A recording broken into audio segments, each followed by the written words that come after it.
On this episode of Doing the Most, we're going to talk about why this keeps happening to so many people. Homemade brews and various how-tos, everything from meat to roast, bake creation, fermentation, inebriation, doing the most. The bottoms of glass carboys are falling out. And it's not all glass carboys, it's a seemingly significant percentage though, and as best I can tell, there are some common factors at play with why this happens. This is the bottom of a 5-gallon glass carboy, and this carboy was relatively new when this happened. Y'all, this should not be possible.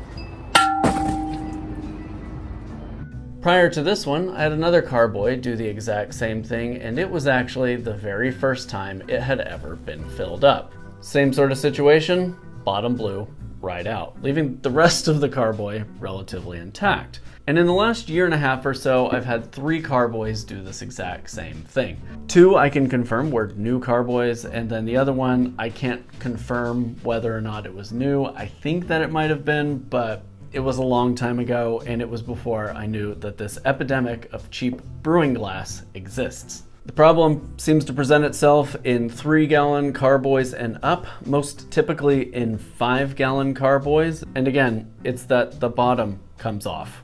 And when you wade into this topic online, you get a lot of folks doing one of two things.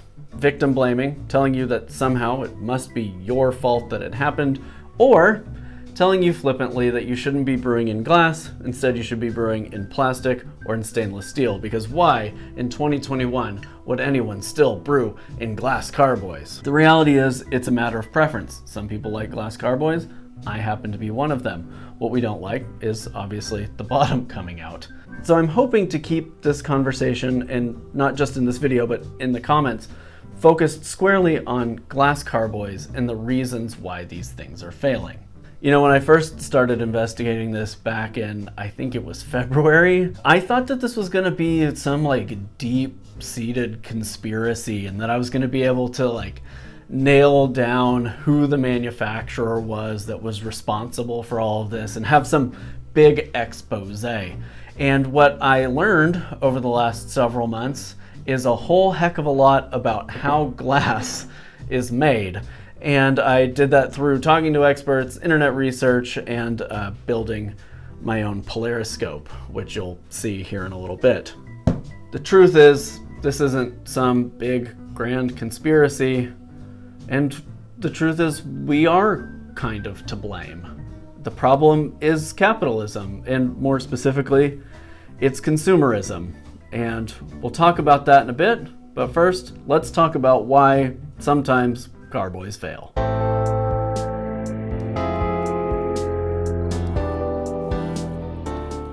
There are 3 big reasons why a carboy will fail, and it might actually be your fault. One of these reasons, and probably one of the most common reasons, is thermal shock. Say for example, you just finished a beer boil and you didn't really cool down your wort and you transfer it into a cold or room temperature carboy. That carboy is going to be shocked by the temperature. It's going to rapidly expand, which can put stress on stress points and cause the thing to fail. I learned this lesson as a child when my aunt bought my mother a brand new iced tea pitcher, and I thought I was being a nice son by making some iced tea, so I filled the new pitcher with ice, I poured hot tea on top of that, and my mom no longer had a brand new iced tea pitcher. I've seen examples before on Reddit of people who racked their beer into a carboy and then put it out in the snow to chill, and that shocked the carboy and caused it to crack. Temperature shock is real, and it's definitely a reason you may be responsible for your carboy breaking. And obviously another reason is impact, and it might not be that you just had an impact that caused a fracture. Every little impact could lead to little fractures, little hairlines, little stresses, especially if you've got bubbles in your glass. Glass can build up a memory of impact that over time wears it out enough that one minor impact might be the breaking point. So be careful with your carboys and try not to bash them around too much. Now that being said, back in the olden days before homebrewing had really rallied around 5-gallon glass carboys, these were used for various different industrial and commercial uses, primarily being used in water coolers. They would arrive filled with water, you'd flip it over, fill up your water cooler just like you do with plastic water jugs now, then you'd flip it back over, toss it on the floor. They were pretty impact resistant back then. They had to be because they were being handled a lot. And what that translates to is a lot of the older carboys, the vintage carboys, still hold up really, really well compared to modern day carboys. And finally, carrying it by a stress point can be a problem for a carboy. They make these carboy handles. These are really only intended for carrying empty carboys. This part goes around the neck and it creates a handle so you can carry it easily. Some folks will leave these on their carboys and use them to carry full carboys, even if they're supporting by the bottom and holding this by the neck. Any stress point that's tied to the neck of that carboy could fracture from the small amount of pressure that's being applied to the neck of the carboy. And I have seen pictures where carboy necks have basically sheared off because somebody was carrying it primarily by this thing. Perfect for empty carboys. Don't use these for full carboys. If you need to carry a full carboy, the best way is to put it in a milk crate. So yes, there are 3 primary ways a carboy may fail in your care, and it is your fault, but there are also reasons carboys fail, and sometimes it's just at random.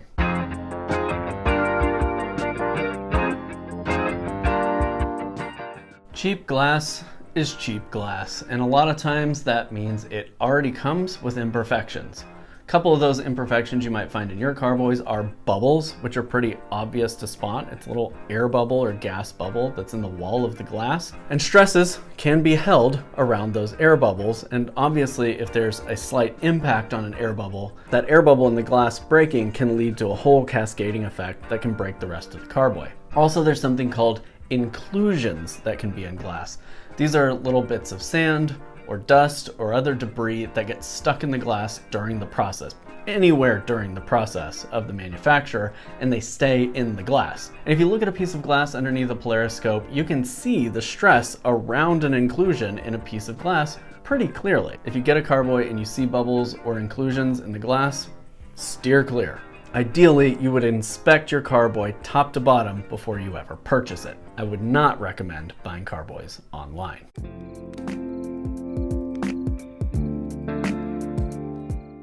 Now the real meat and potatoes of this video, and the thing that I didn't know I would learn so much about while investigating this topic, is that of annealing. Annealing is the process of slowly cooling down a piece of glass after its manufacture as a way of relieving internal stresses. Sometimes this cooling process can take days, and it's based on a calculation, which I can put up here on the screen, but will probably have no impact on you. But that calculation tells you when you have gotten to the point that that cooling is done annealing the piece of glass. All the stresses are as relieved as they're going to get. It is a critical part of glass manufacture that leads to the durability of a piece of glass. Cutting corners during the annealing process sets up a piece of glass to fail.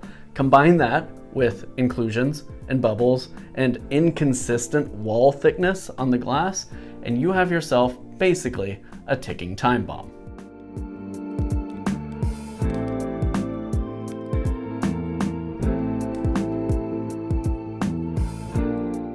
I talked to a couple of my colleagues at some of the major online homebrewing retailers, and basically what I heard back was that they don't see this cropping up super often in their customer complaints. And I have a theory about that we'll get to later. I asked my Instagram followers, and a full 14% of them reported having a carboy fail that was no fault of their own. I also picked up some interesting stories from my Discord and elsewhere around the internet. There are forum posts like this one where someone talks about how the bottom busted clean off their carboy. And then there's this person who reports that a bunch of glass carboys have had this problem, and they were pretty sure that they came from China.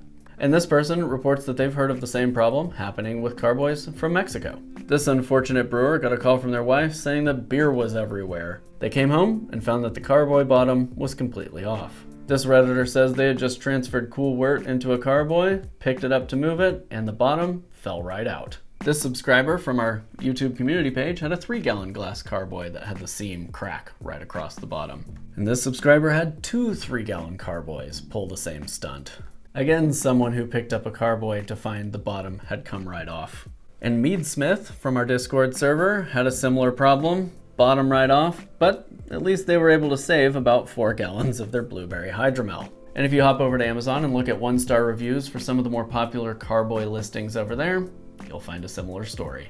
This person had purchased a carboy that had a few air bubbles, and then the bottom came off. And here's a carboy that broke the first time they filled it. Hopefully by now I have convinced you that this is a thing that is happening, and it seems to have been happening over the last 5 to 6 years, but definitely more recently, like in the last 2 to 3 years. It's happening, and if you buy new homebrewing glass, it might happen to you. But we do have some tips on what to look for to hopefully avoid it. I spoke to my friends at my local homebrew shop about this issue, and what I learned from them was actually more insightful than a lot of what I learned from my research online and from others I talked to about this. A while back, their distributor was out of Italian glass carboys, like the one I have in the box right there. So instead, they decided to get some of the cheaper Mexican-made carboys, like this one here. They sold one, and it immediately broke the first time the customer filled it up. They made it right with the customer, of course, but then they were stuck with the dilemma of having a bunch of these Mexican manufactured carboys laying around their warehouse that they no longer trusted. Fortunately, they were kind enough to let me borrow one. And while I was there, I also purchased a brand new Italian glass carboy because, you know me, I'm always running out of carboys.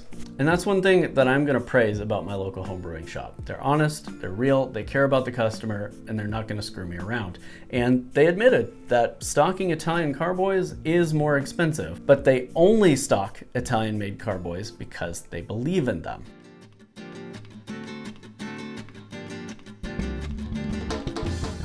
There's a fairly simple way, well, I say simple, you'll see my setup in a minute, but there's a fairly simple way of checking glass for stress and pore annealing, and it's called a polariscope. Basically what you do with a polariscope is you view polarized light coming through the glass. So your primary light source is polarized one way, and your polarized filter is polarized another way, and looking at the glass through those different polarizations allows you to see things you can't see with the naked eye. It's the same technology used in the glasses that you get for 3D movies. So if you'd like to build your own polariscope, that's a really handy way of getting a hold of a polarized filter. I built my polariscope by using a 27-inch LCD monitor because LCD monitors are polarized light, and then I just displayed a bright white screen through the television set. For about $15 on Amazon, I picked up one of these polarized camera filters. So that way I would have a nice big viewing lens that I could use to view my glass through. So basically you just set the glass between the TV and set your camera behind the polarized filter, and then suddenly you can see a whole new world. Having recently set up my polariscope, I kind of didn't really know what I was doing, but I knew enough that I knew those dark spots there were thicker spots in the glass. I ended up sticking several pieces of glass behind my polariscope, including this piece, which you may recognize. This is the bottom of that busted carboy. And I noticed those yellow spots and I figured, okay, that's gotta be something.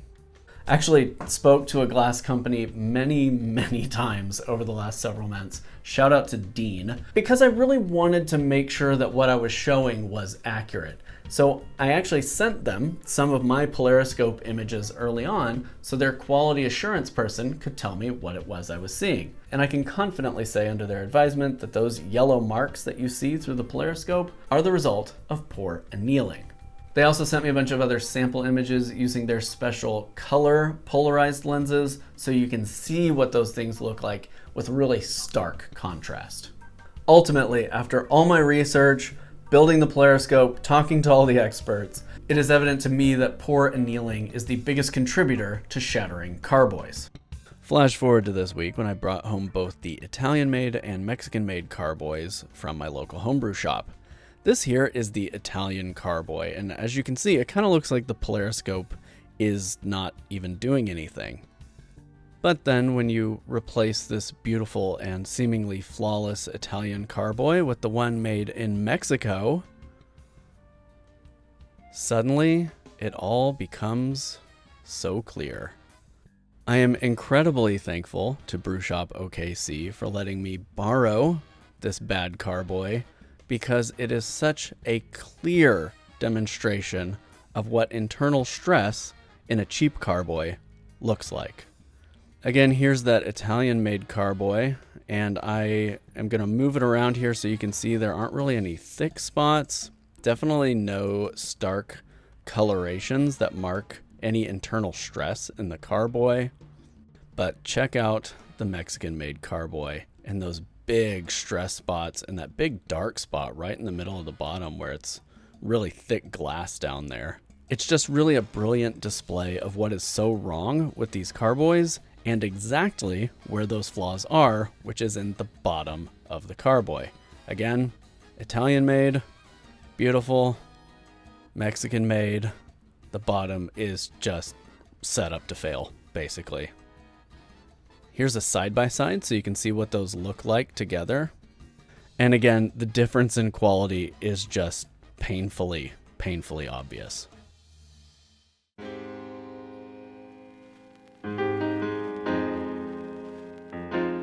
But how do we get poorly annealed carboys on the market in the first place? Well, it's cheap to make bad carboys. People want to buy cheap carboys, and it's cheap to replace cheap carboys when they break. And then once the carboy is replaced, it sucks to have lost a brew, but the issue feels kind of resolved and no longer an issue. And those folks are less likely to leave bad reviews, and there's less likely to be a paper trail, and it just kind of goes away. And there's a lot of victim blaming that goes around. You may blame yourself and say, well, I must have done something to cause this. The internet community seems to be very excited to blame people for their broken carboys. And so a little bit, I think some of this goes unreported because people feel like, well, I must have done something wrong. This must somehow be my fault. And so homebrew shops just don't hear about it because they don't have to process a return on it. You know, if you bought something and brewed in it 5 or 6 times and 6 months down the road, the bottom blows out, why would you call up your homebrew shop and complain to them about the carboy? You know, they're only really going to get complaints if it happens within the first couple of brews. The issue, as I understand it, is that the Italians make great glass. It's thick, it's properly annealed, and it's very rare to have an Italian glass carboy randomly blow up on you. But it seems like the ones purported to be from China or Mexico, especially the ones that have no manufacturing marks on the punted bottom, sketch, those are the ones that end up with their bottoms blowing out on people. So the top tier solution to this is to not buy carboys that have bubbles or inclusions or thin spots or any of that nonsense, and seemingly to just buy Italian carboys even though they're slightly more expensive, because everyone seems to agree that Italian carboys are the best and the sturdiest and are going to last you the longest. And there is another solution that goes in tandem with making a commitment to buying only good homebrewing glass, and it's something that should start at the grassroots, but don't take my word for it. Salmon LeGroux was an eagle-eyed shrew. He spotted hoodwinks and little hijinks and scams and flimflams, always alert to spot a swindle or sham. Salmon LeGroux liked to homebrew. From an old-school class, he favored glass, a carboy, a jug. His stoppers fit snug. Brewing mead and wine and beer he could chug. When June rolled around, he was in Pineapple Town, but tragedy struck right away. Just home from work, his nose began to perk. A smell wafted through, and he went berserk. Something was wrong, something awry. Yes, something was certainly amiss. Salmon LeGroux peered down upon his home brew, and he spotted a carboy with drips. "A crack!" cried LeGroux. "A fracture! A hairline! My brew is onto the floor!" LeGroux grabbed some towels, he rolled up his sleeves, and got a siphon from out of the drawer. He mopped and he blotted, he lurched and he squatted, he sanitized and siphoned, but ever so slow, his demeanor brightened. The brew was saved from certain disaster. "Once in 10 years," sighed LeGroux. "I'm a lucky bastard." Months later, LeGroux invited a friend. She wanted to learn to make wine, and LeGroux had a hand to lend. They poured and they stirred and they mixed it right up. They glugged and they swirled, and soon had wine must. But hours later, after yeast had been pitched and his friend was long gone, LeGroux's nose started to twitch. I smell grapes, said LeGroux, following his snout. I smell grapey wine juice, like juice fresh pressed out. LeGroux walked round the corner and into his brew room, and what he then saw inspired doom and then gloom. The wine, shouted LeGroux. It's flowing right out. It's flowing out the carboy and flowing all about. It's down the workbench. It's all over the rug. He traced the red flow right up to his jug. This carboy's cracked too. This can't be real. 2 fractured carboys in a year? Not ideal. He mopped and he blotted, he lurched and he squatted, he sanitized and siphoned, but this time it took longer before his demeanor brightened. Months went by and LeGroux felt in the clear, so he decided to mix up some ginger beer. And lo and behold, just 2 days later, after he degassed the brew, he cursed the creator. What is this? Shouted LeGroux as he saw the break leaking. This carboy's broke too. By now he was shrieking. There's a problem and the fix is in. Something's wrong with the carboys. The glass is too thin.